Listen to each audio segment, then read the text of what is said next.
ಹನೂರು ತಾಲೂಕಿನ ಸುಳ್ಳೇರಿಪಾಳ್ಯ ಪಂಚಾಯಿತಿಗೆ ಸೇರಿದ ಪಚ್ಚದೊಡ್ಡಿ ಗ್ರಾಮದಲ್ಲಿ ಕೆಲವು ದಿನಗಳ ಹಿಂದೆ ಶಾಲಾ ವಿದ್ಯಾರ್ಥಿಗಳು ಸಿಎಂಗೆ ಪತ್ರವನ್ನ ಬರೆದ ವಿಷಯ ಶ್ರೀ ಟಿವಿಯಲ್ಲಿ ಪ್ರಚಾರವಾದ ವಿಷಯ ಎಲ್ಲೆಡೆ ವೈರಲ್ ಆಗಿತ್ತು.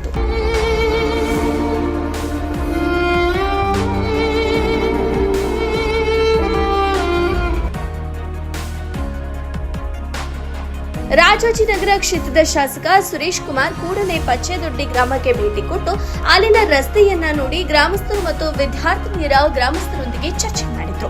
ಶಾಲಾ ವಿದ್ಯಾರ್ಥಿನಿಯರ ಹತ್ತಿರ ಕುಂದುಕೊರತೆಗಳನ್ನ ವಿಚಾರಗಳನ್ನ ತಿಳಿದುಕೊಂಡ್ರು. ಶಾಲಾ ವಿದ್ಯಾರ್ಥಿಗಳು ಸುರೇಶ್ ಕುಮಾರ್ ಅವರ ಹತ್ತಿರ ನಮಗೆ ಮುಖ್ಯವಾಗಿ ರಸ್ತೆ ಜೊತೆಗೆ ಬಸ್ ವ್ಯವಸ್ಥೆ, ಅದರ ಜೊತೆಗೆ ಕರೆಂಟ್ ವ್ಯವಸ್ಥೆ, ಅದರ ಜೊತೆಗೆ ನೆಟ್ವರ್ಕ್ ಸಂಪರ್ಕವನ್ನ ಒದಗಿಸಿ ಎಂದು ಕೇಳಿಕೊಂಡ್ರು. ವರದಿ ಹನೂರು ವೆಂಕಟೇಶ್. ಊಟಕ್ಕೆ ಏನ್ ಮಾಡ್ತೀರಾ? ಅಲ್ಲ, ಕಾಲೇಜಲ್ಲಿ ಊಟ ಏನಿಲ್ಲ ಅಲ್ವಾ ನಿಮಗೆ? ಏನು PUCಗೆ ಎಕ್ಸ್ಟೆಂಡ್ ಮಾಡಬೇಕು ಅಂತ ಇದ್ದಾರೆ ಊಟನ. ಇನ್ಮೇಲೆ PUCಗೂ ಕೂಡ ಎಕ್ಸ್ಟೆಂಡ್ ಮಾಡಬೇಕು ಅಂತಾರೆ ಈ ವರ್ಷದಿಂದ.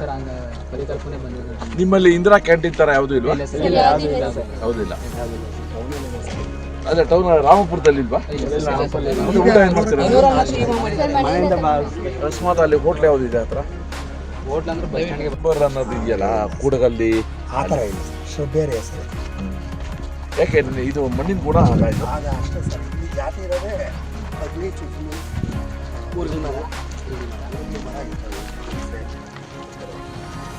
ನಿಮ್ಮ ಹಳ್ಳಿನ ತೆಂಗಿನ ಮರ ಇದೆಯಾ?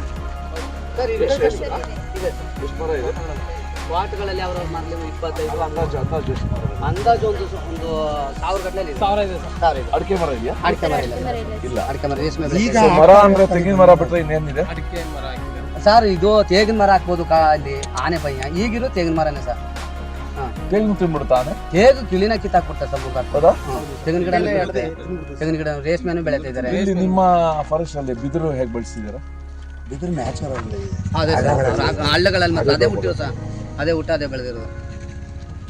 ಹನೂರು ತಾಲೂಕಿನ ಪಚ್ಚದೊಡ್ಡಿ ಗ್ರಾಮ, ಅಲ್ಲಿಗೆ ಬಂದು ಮೀಟ್ ಮಾಡಿ ನಮ್ಮ ಕಷ್ಟ ದುಃಖಗಳನ್ನು ಆಯವ್ಯಯಗಳನ್ನು ಕೇಳಿದ್ದಾರೆ ಸುರೇಶ್ ಕುಮಾರ್ ಅವರು.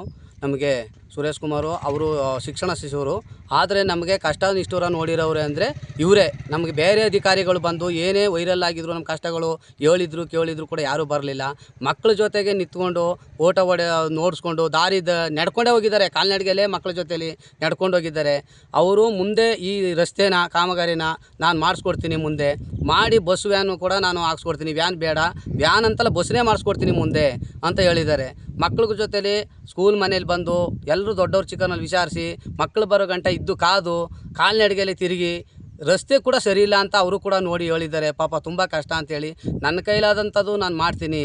ಮುಂದೆ ತುಂಬ ರಸ್ತೆ ಸರಿ ಇಲ್ಲ, ನಾನು ಡಾಂಬರ್ ರಸ್ತೆ ಅಂತಲ್ಲ ಮಾಡಿಕೊಡ್ತೀನಿ, ಡಾಂಬರ್ ರಸ್ತೆನೇ ಮಾಡಬೇಕು. ಮುಂದೆ ಇದಕ್ಕೆ ನಾನು ಮೀಟಿಂಗ್ನಲ್ಲಿ ನಿಮ್ಗೆ ಅರ್ಜಿ ಕೊಡಿ, ನಾನು ಮುಂದಕ್ಕೆ ಮಿನಿ ಒಂದು ವಿಧಾನಸಭಾ ಇದೆ, ಆ ಮೀಟಿಂಗ್ನಲ್ಲಿ ನಮ್ಗೆ ಅರ್ಜಿ ಕೊಟ್ಟಾಗ ನಾನು ಮುಂದಕ್ಕೆ ನಾನು ಏನು ಮಾಡಬೇಕು ಅಂತ ಹೇಳಿ ಮುಂದೆ ಅಧಿಕಾರಿಗಳನ್ನು ಮೀಟ್ ಮಾಡಿ ನಿಮ್ಮೂರಿಗೆ ನಾನು ರಸ್ತೆ ಮಾಡಿಸ್ಕೊಡ್ತೀನಿ ಅಂತ ಹೇಳಿದ್ದಾರೆ.